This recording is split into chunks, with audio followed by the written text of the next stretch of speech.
Hello friends, it's Alexis and welcome to week 3 of the Readathon Rebellion.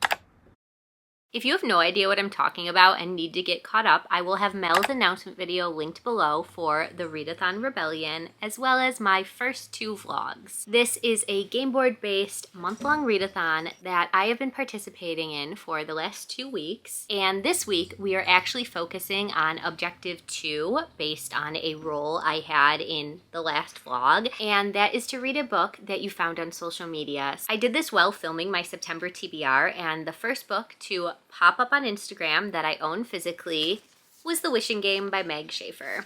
I am actually already a little bit of the ways into this book. I started this a few days ago and it feels like a good time to update you because I would absolutely love if I could finish this tonight. In this one, we are following a woman named Lucy Hart who is a teacher's aide. And a few years ago, she met a young boy named Christopher. He was in her class and they really bonded. Christopher was going through a really tough situation at home, and over the course of this year that he was in Lucy's class, his parents actually ended up dying. So since then, it has really been Lucy's dream to be able to adopt Christopher and start their own little family. But the problem with that is, in order to adopt a child, you have to have a good income, a stable place to live, a reliable form of transportation, and unfortunately, Lucy doesn't have any of that. She is really just not making enough on her teacher's aide salary. She lives in a house with like 3 other roommates and she doesn't own a car. So really just all things that don't make her a good candidate to adopt a child. I won't get started on how there's all these rules about adopting children. Meanwhile, some people think it's okay to force teenagers and other people who really are not ready to be parents into that role, but we won't get into that. In this situation, I do really feel for Lucy. You can tell that she just really cares about Christopher, and I see why having a steady income is very important for raising a child. But through her relationship with Christopher, she can really tell that he is just suffering. His foster mother is not giving him the love and attention that he needs, dealing with this traumatic thing that he went through, and she knows that she would just be a much better mother to him. While all this is happening, our story begins. Christopher and Lucy are both fans of this children's book series called something Clock Island. The Clock Island books. Okay, see, I was on it. And they are written by Jack Masterson, who has since retired. It's a book series that Lucy and Christopher have really bonded over. Lucy read them when she was a little girl. Now she's getting to share them with Christopher. And these books are just really special to them. And then it comes out, Jack Masterson announced that he is writing another book. Except there's a catch. There is only going to be 1 single copy, and there's going to be a competition for who gets to receive this copy. So Lucy knows that she not only has to enter this competition, but she has to win it for herself and Christopher. Because on one hand, she could get to read the final book in the series with Christopher. And on the other hand, she could maybe sell the book or make some sort of deal to get the money she needs to become Christopher's guardian. That's a lot of setup. All of that has happened so far in the book, and I'm actually to the point where Lucy is at the competition. So far, this has been a very quick read. I wouldn't say it's exactly like grabbing me. It's just kind of like a book I'm listening to when I have the time, but I'm not like invested in it.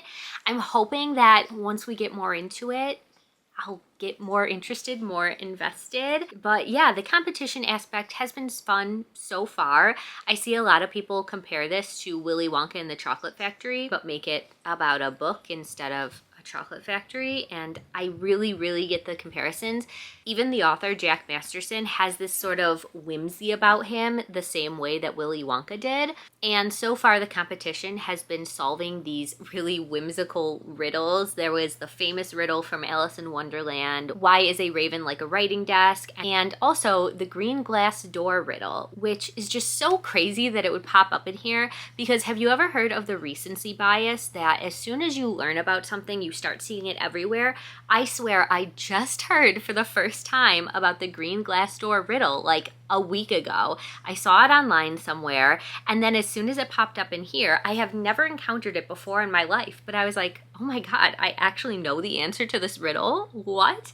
So that was pretty fun, because if I hadn't known about it prior, I would have been so lost. It's a very complicated riddle, okay? But that's what we've been getting so far in this. Just a lot of whimsy is really the best way to describe it. So I have big plans for tonight. I am going to listen to the audiobook of this. I last left off on chapter 16, and just going based on this, I look like I'm about 50% of the way through. And while I do that, I am going to fold my mountain of laundry I have sitting behind the camera. Super exciting. I know you're all jealous.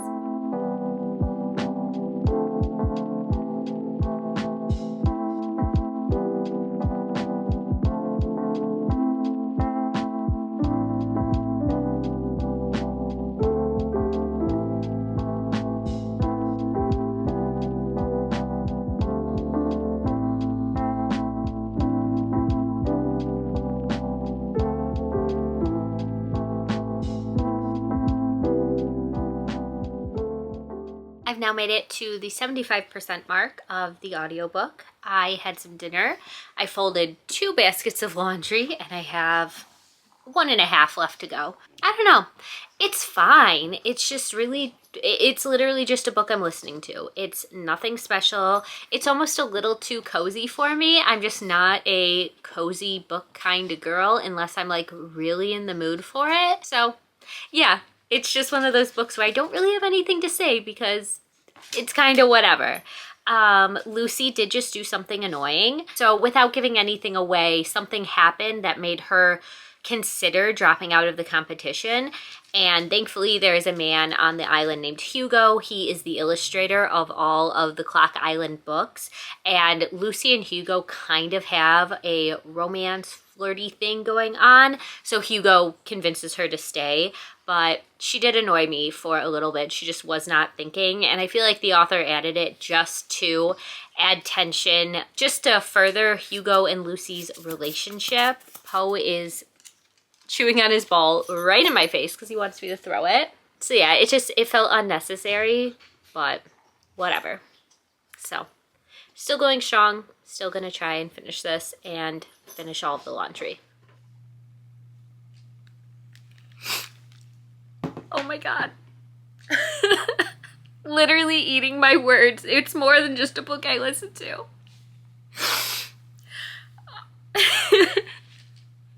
This stupid book making me cry. It was so cute. All right. It was good. It was good. I think I'm gonna go with a 4-star rating. It like didn't get me until like the 75% mark. Then it started hitting me right in my feelings, and just talking about healing from past trauma and breaking generational trauma cycles and found family. It was really, really good. I don't know where that was the whole beginning of the book. Okay. All right, I guess. I feel so stupid, happy crying over such a cute book. You know what this means, though? This means we get to go roll to figure out what our next book is. So I'm gonna contain myself, and then we're gonna do that because it is 10:30 right now, which means I have a little bit of time before I'm going to fall asleep. So hopefully we'll start our next book. As a reminder, we are right here at Roadblock. This was my pet pick that I completed in my 24-hour readathon. Let's see what our next prompt is going to be. And we got an 8.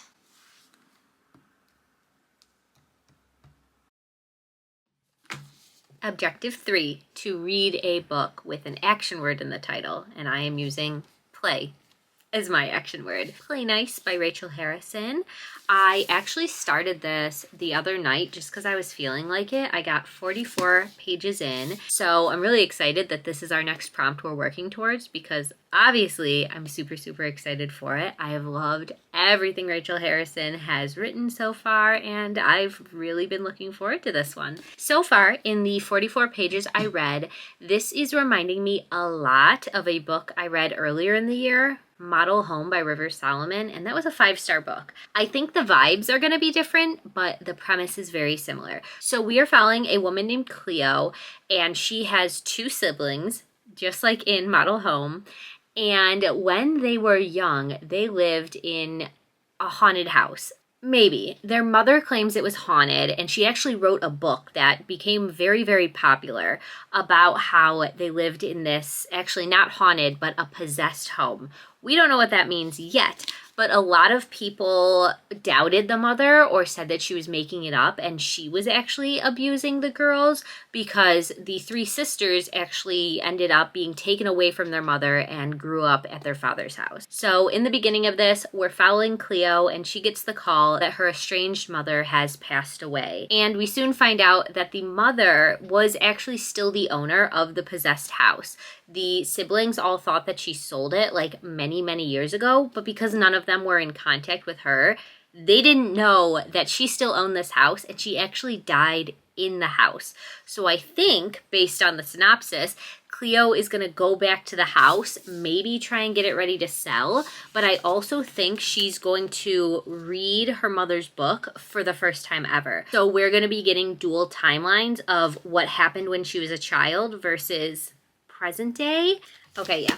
Just refreshing myself on the synopsis. It does mention childhood trauma, which again, big theme in model homes. So everything is pointing to this being a book that I'm really going to enjoy. And so far, that is the case. I'm going to get back to it now. This is probably going to be my last check-in unless something really wild happens, but I'm kind of tired, and I have reading sprints early in the morning, so I should probably be getting to bed pretty soon. So I'm ready for those in the morning, and then we can just spend all day reading.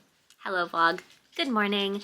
I am doing live sprints this morning. I have my friend Heather joining me. We are obviously in the middle of a sprint right now. And I'm continuing with Play Nice by Rachel Harrison.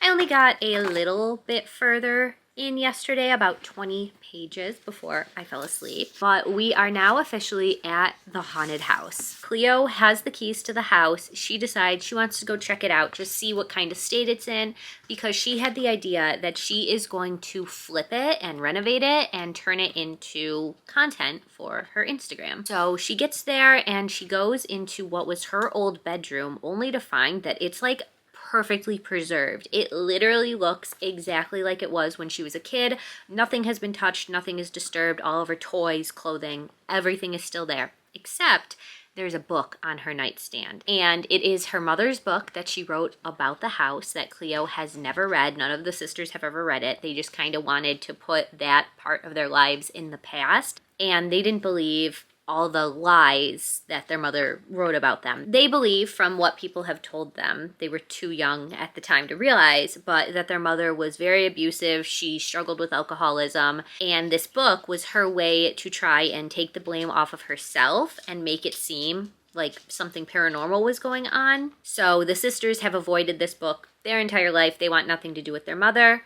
The book is there waiting for Cleo, and when she opens it, there are all of these handwritten notes from her mother. So we just got the first little introduction section of the book of them moving in and nothing happening yet, besides the mom put on a record and like the record player started to skip. So that's our first little instance of possibly ghosts. But yeah, I think all of her commentary is going to be very interesting to read. I also think this is going to be fun. It's reminding me a lot of Home Before Dark by Riley Sager, having that book aspect along with the present day timeline. But with the mother's notes, we're going to get like the real story that wasn't published.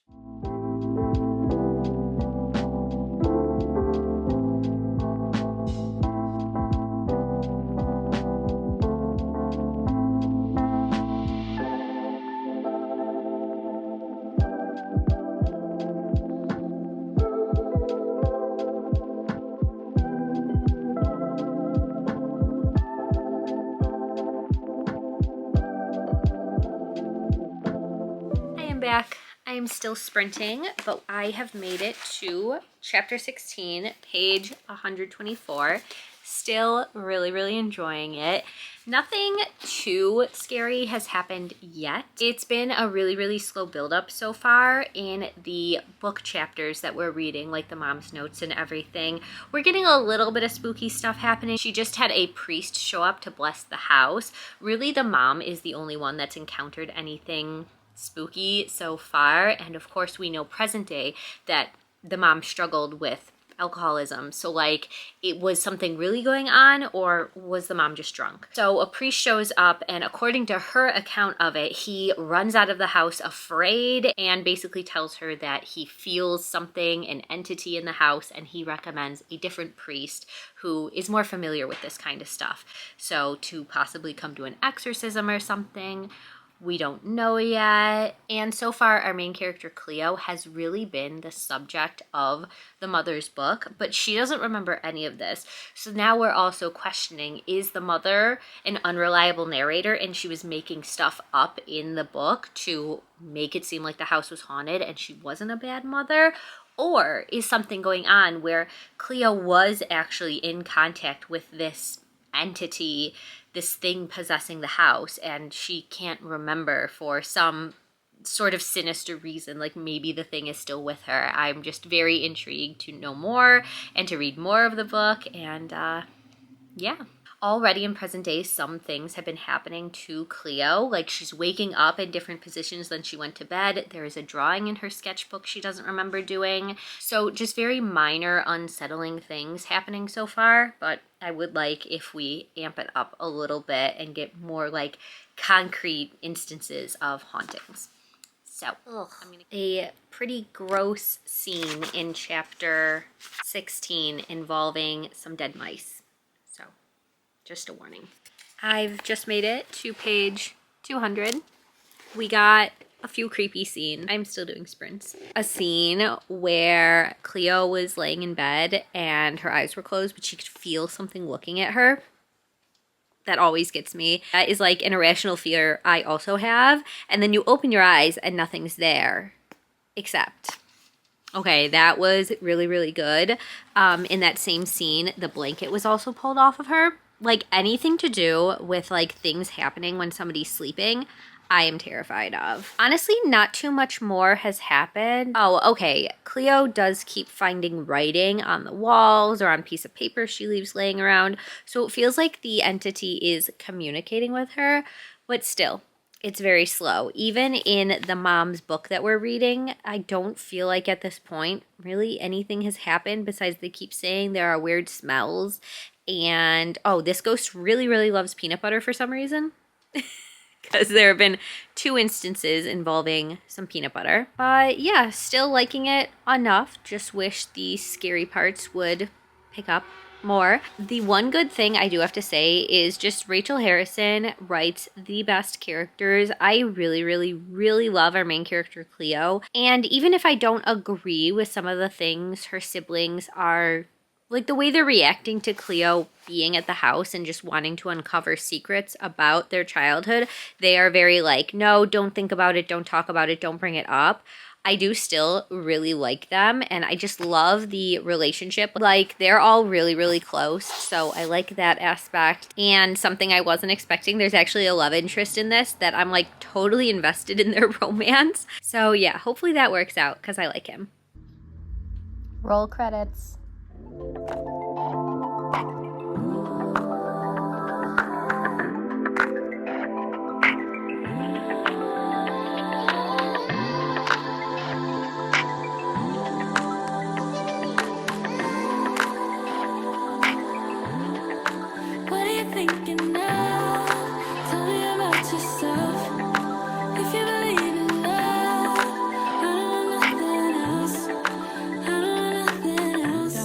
Don't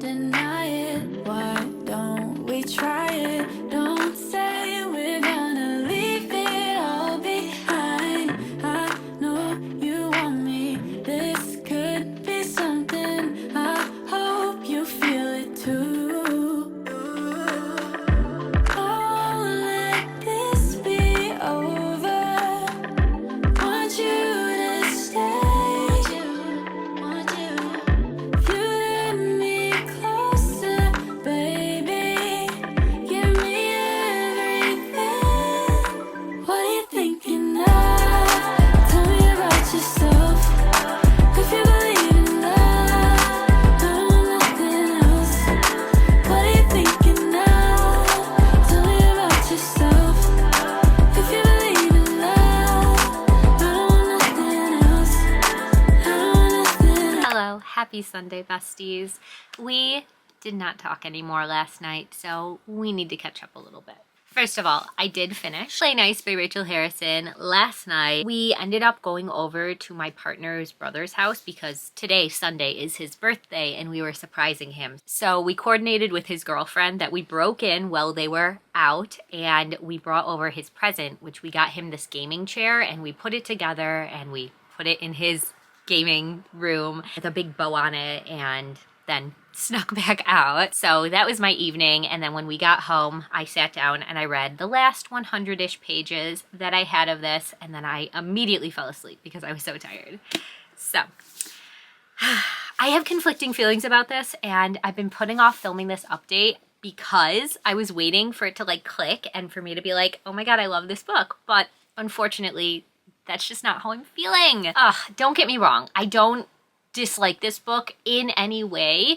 I think it's a case of I hyped it up too much in my head, and I think this is just different than Rachel Harrison's other books. I have always described her stuff as cozy horror, and I say that like in the most loving way, that it deals with really horrific and gruesome things, but also at the end of the book, you know everybody's gonna be okay. There's usually really great female friendships or relationships throughout the story, and I mean that had those elements with the sisters, but it's almost like the stakes were higher for this book, and throughout the entire thing, I wasn't sure if anybody was going to be okay, if anybody was going to survive. Another issue I just had with this was the pacing. I kept waiting for something to happen. It was kind of a slow book. You tell me it's about a possessed house. I want something terrifying happening throughout the whole book.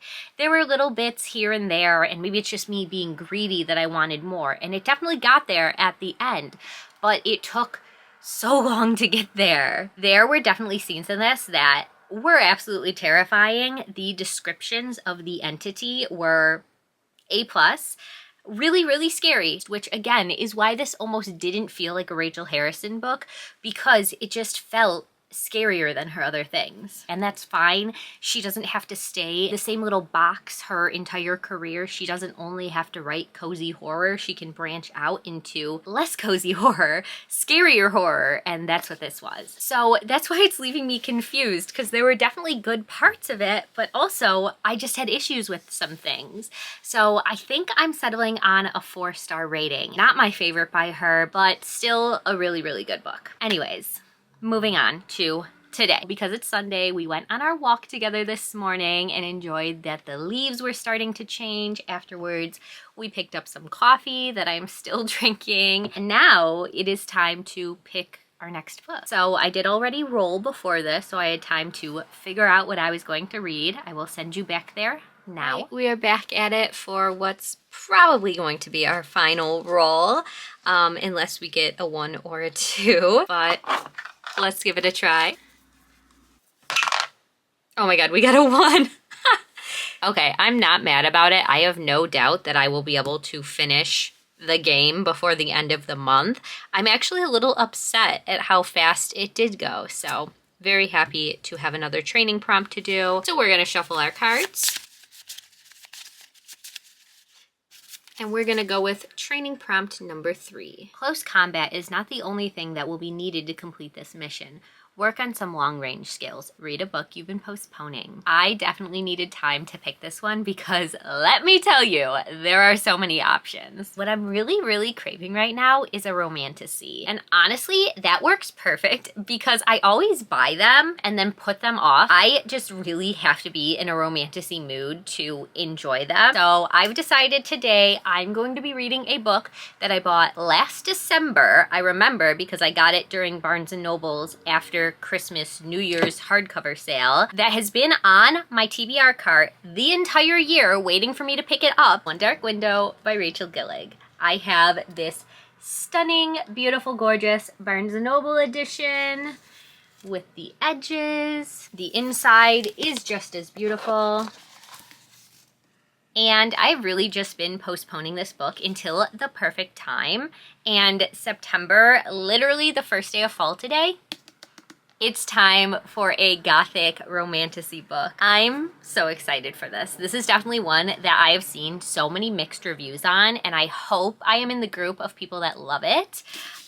It definitely sounds like my kind of book. So this follows Elspeth, who needs a monster, but the monster might be her. Elspeth Spindle needs more than luck to stay safe in the eerie, mist-locked kingdom she calls home. She needs a monster. She calls him the Nightmare, an ancient mercurial spirit trapped in her head. He protects her. He keeps her secret. But nothing comes for free, especially magic. When Elspeth meets a mysterious highwayman on the forest road, her life takes a drastic turn. Thrust into a world of shadow and deceit, she joins a dangerous quest to cure the kingdom of the dark magic infecting it. Except the highwayman just so happens to be the king's own nephew. He and Elspeth have used Solstice to gather 12 Providence cards, the key to the cure. But as the stakes heighten and their undeniable attraction intensifies, Elspeth is forced to face her darkest fears yet. The nightmare is slowly, darkly taking over her mind, and she might not be able to stop him.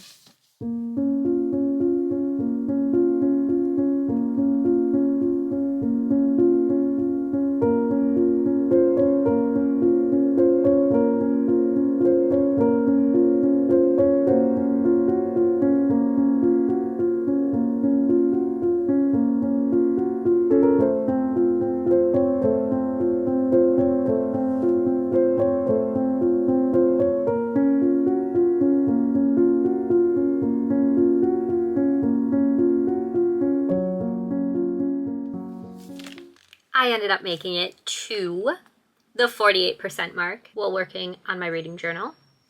And I'm happy to say I'm getting it. I'm understanding the hype around this one, and I'm excited to keep going.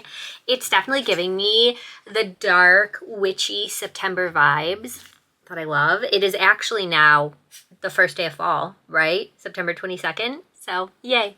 Perfect book to be reading. It's very gloomy. The atmosphere is just perfect, exactly what I wanted. It did take me a little bit to get into it, to understand what was going on. I just can't stop staring at the gold foiling on this edition. So, I feel like the synopsis was overly complicated. So basically we were following this girl named Elspeth Spindle, and when she was younger, she was infected by this blood disease. And usually when you are infected with it, they like execute you because of the side effects of this illness.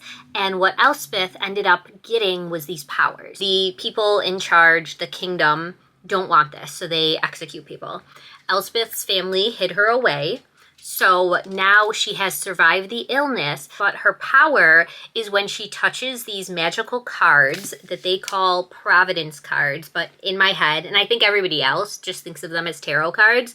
So when she touches these cards, she can get their magical abilities. So what ends up happening is her father has one of these cards called the Nightmare card. She ends up touching it when she is young, and basically the Nightmare entity that lives within the card goes into her mind. So now she just has like this demon living inside of her head, making little comments.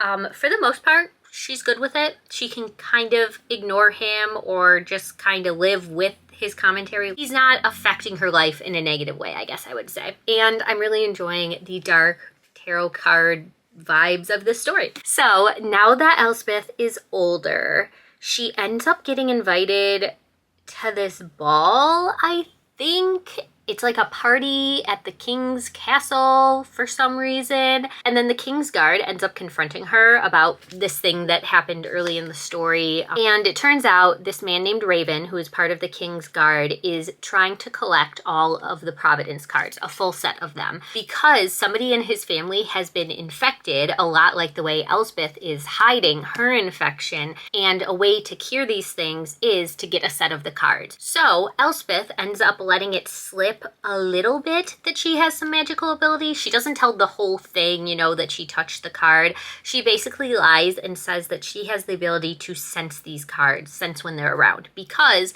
the nightmare demon in her head, he helps her out and he tells her where the cards are around. So they have teamed up. They are now going on a quest to find the remaining 3 cards that they don't have to hopefully cure this one guy. And as a reward for helping the guard, Elspeth can also be cured if she finds these cards. Okay, super complicated, but overall, I think I'm getting it. We're just going on a quest now.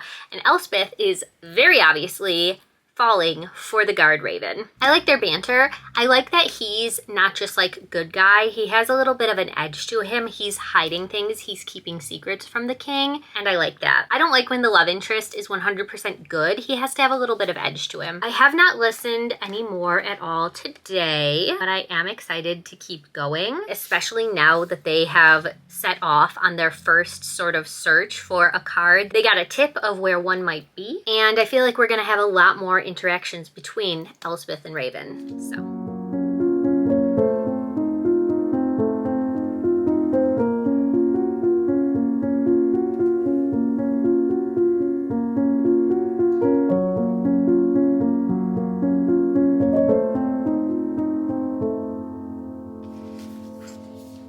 Guess what I finished? I don't even know how it happened. I put it on yesterday after I finished work, the audiobook, and I just went about my night, did my little chores, and caught up on my planner that I have been forgetting about lately, and suddenly the audiobook was over. This was a really fun one.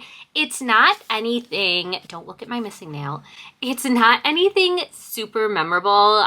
It's not going to be a new favorite of all time. I know that's like my go-to thing I say about books, but it was fun, it was enjoyable, it was addicting, and it was just something very easy to listen to that didn't require a lot of brain power. I get very intimidated when it comes to fantasies, romantasy worlds, where it's like I have to figure things out, and I was feeling that a little bit in the beginning of this, but I feel like we got there and it was an easy enough world to understand, not anything really too new. I really liked the aspect of the Providence cards, and I really did like the relationship between our two main characters. Raven wasn't anything super special. He's like not my new bookish boyfriend, but he was fun to read about. I liked their interactions. I liked the way they flirted with each other, the way he treated her. There was a one horse trope that was good, and then there was also the trope where like somebody hurts the female main character, so the male love interest hurts that person back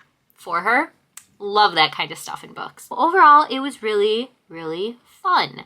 I had a hard time the entire book keeping the side characters straight. Like, I knew all of their names, but I couldn't tell you their significance or who they were related to. And I also don't think there was anything super special about our female main character. I mean, she was fine. It was a fun book. It's just one of those reviews where it's like, there's nothing I really disliked about it, but I'm not like screaming about how good it was. It was just enjoyable. It was a book that I'm happy I read.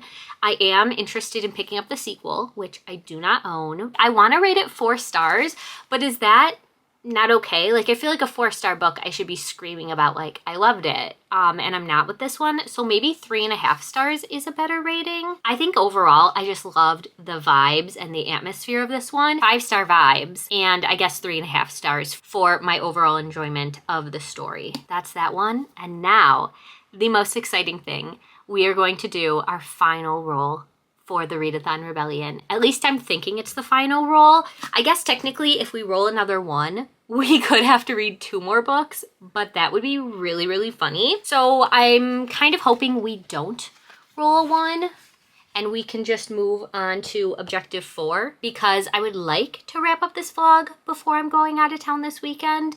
But you know what? We'll see. Okay, I'm doing this upside down, so bear with me. We have the board. We have our cat. I am going to put her on this training spot. That's where we left off. We're just gonna roll 1 die. And we got a 2. So 1, 2, objective 4. Yay, we get to work on objective 4 today, and I'm hoping to complete this book during my reading sprints, maybe that's being a little ambitious. Objective 4 is, you have arrived at the prison and made it inside. After a few roadblocks and challenges, the silent specter is free from the cell, but can you make it out of the mountain? Read a fast-paced book, open to interpretation. I already talked about this one in my TBR for the month, but of course for this, I have selected Lucky Day by Chuck Tingle. I feel like his books are just always fast-paced and just very addictive to me. Sorry, had to shut the door because Dan just got home and is loudly talking on the phone.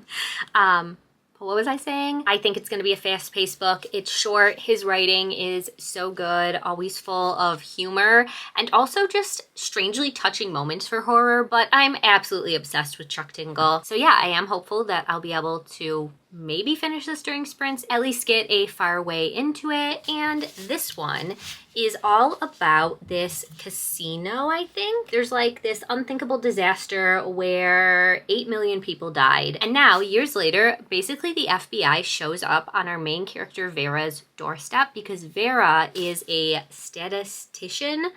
Am I getting that right? She's a statistics and probability professor. I don't know if statistician is even a real word, but so she works with numbers. She can do math that I can't do. FBI shows up and is like, hey, we need your help proving that all of these deaths are actually connected to this casino. So FBI needs her help to prove the casino's success is connected to the deaths of millions, and it's Vera's last chance to make sense of a world that doesn't. Because what's happening in Vegas isn't staying there, and she's the only thing that stands between the world and another deadly improbability. I have 15 minutes now before my sprint start, so I'm gonna get myself all set up and ready, and then I will be talking to you guys live in a few minutes.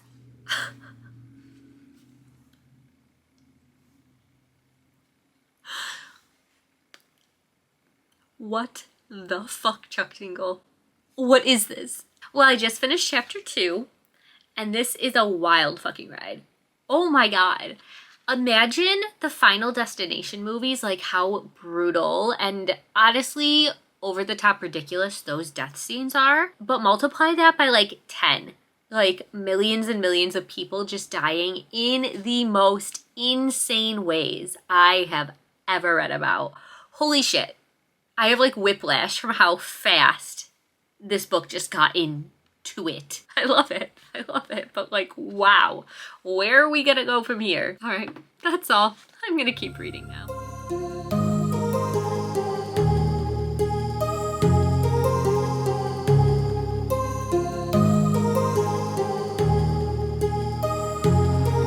My heart rages around like an ocean in my head because there are so many things that I left. Do something cute. Yeah, you're very cute. Do something cute, Kit.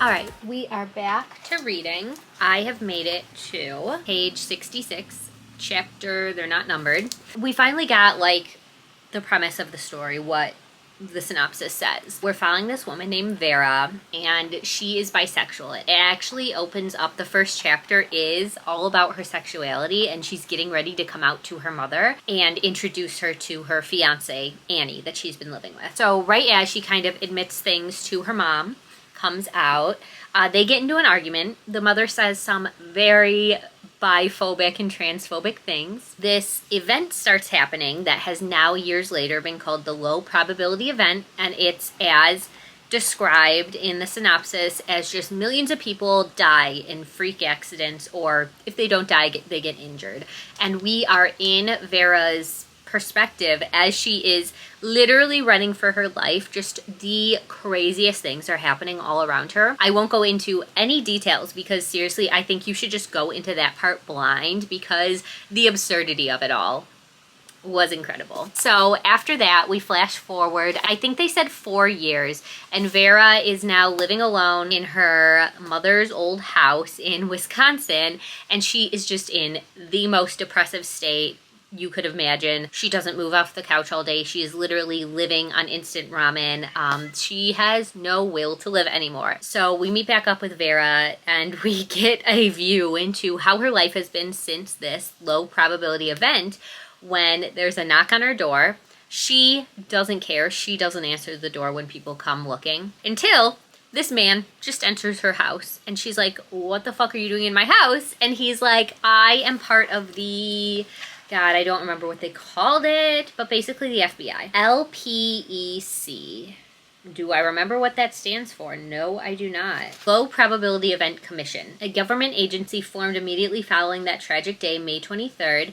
Its creation passed by unanimous vote in both the House and the Senate. Few things will bring a country together like, that's a big number, 7,954,000 bizarre deaths or serious injuries occurring in unison across the globe. So he ends up introducing himself as Agent Lane, and he is there to recruit Vera for her knowledge of statistics and probability. Before the event happened, she had just published this book, which here's where I'm a little unclear. I think her book had to do with a casino, but we don't really know the details of that. But he tells her that they are now investigating this casino and they need her help to prove that they had something to do with the deaths that happened. Vera is very against this. She's like, that's dumb. I just want to stay at home. And then like, suddenly we're like on a plane and they are going together. So I'm not really sure what flipped for her. So I guess that would be my biggest critique so far. It's just not really clear why her motivation to do this changed all of a sudden. But now we're on the plane. We're heading to Las Vegas to go investigate this casino.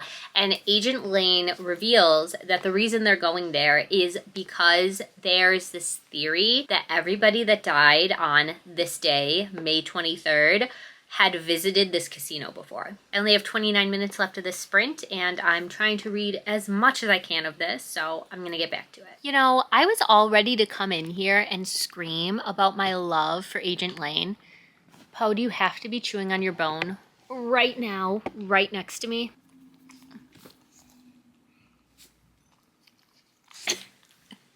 Just 5 minutes, please. What was I saying? Agent Lane, fuck him. He's gonna be biphobic like that? Are you kidding? As a gay man, that just makes it even worse. I was literally loving him up until this point. I really felt like he was maybe Chuck Tingle inserting himself into the book. He is just so chaotic and fun and funny, and it's like such a good juxtaposition that we have Vera, very nihilistic, very nothing matters, why should I put any effort into life, we're all gonna die anyways, and Agent Lane, who is all like, well, we could die at any minute, so I might as well enjoy life to its fullest. And I still love him for that. But when Vera told him that she was bisexual, he literally responded with, bisexuals don't exist. Everybody thinks they're bisexual nowadays, but really they're either lesbian or confused. Fuck you. You can't see it because I'm laying down, but I'm wearing my gay shirt today. It says, busy thinking about girls. Still loving this book. I listened to one chapter of the audio while working today, and now I'm gonna try and finish it really quick, probably with the audiobook, because I have so much to do. It's Friday, and I am leaving to go to Cleveland, Ohio to see some friends tonight.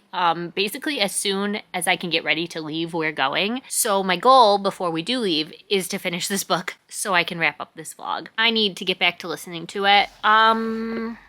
I don't know, no real plot updates because I don't want to spoil anything and it's such a short book, but we're still just investigating the casino. I feel like all of the characters in this are very like larger than life and I'm having a really fun time with it. It's very ridiculous, so I wouldn't go into this expecting a serious read, but it's been super fun so far, and the gore has continued through the entire thing. It wasn't just the big event at the beginning and then like it's boring the rest of the time. No, we are finding out that it wasn't just this big event. Things continue to happen, and we're now investigating why and what's causing them. And they are just as gruesome and horrific and wonderful to read about as the first one. Who knew Lucky Charms cereal could be so deadly?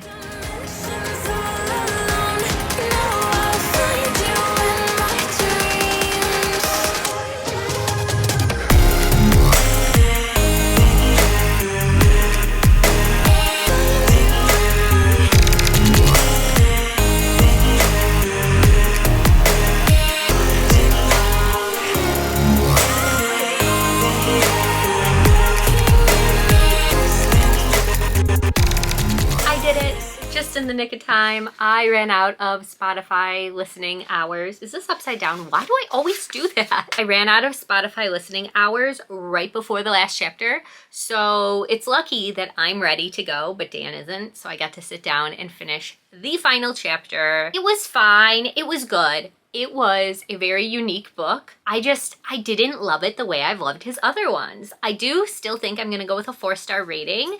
And it's interesting to me the way that sci-fi was woven into this, a lot like Bury Your Gaze. I never hear anybody describe his books as sci-fi, but like they literally are. The biphobia and bi-erasure was addressed a little bit, but maybe not as much as I wanted it to be. I don't know how I feel about that. But overall, I do really like the character arc we got for Vera. I like the ending. I like the ending a lot. It was an interesting one. I will absolutely be picking up everything horror that Chuck Tingle comes up with. I have not ventured into his erotica yet. And I'm sorry this is so rushed, but we gotta go. We are almost 2 hours later than I wanted to be leaving, which is just right on track for us. I'm gonna get going on my trip, but I wanted to thank you guys for hanging out with me, not only in this vlog, but all of my Readathon Rebellion vlogs. And the biggest thank you to Melanor Reads for creating this readathon. I hope you were all as successful as I was in getting the Silent Spectre out of prison. And I cannot wait to see what Mel has planned for next year. This is definitely a new favorite readathon of mine. If you would like to leave me an emoji to let me know you made it this far, we have to go with the sword emoji, either the single sword or the cross swords, whatever you are feeling in honor of the Readathon Rebellion. And if you did participate in this readathon this month, let me know what your favorite book you read was. But as always, friends, I hope you read a good book today, and I will see you soon in my next one. Bye.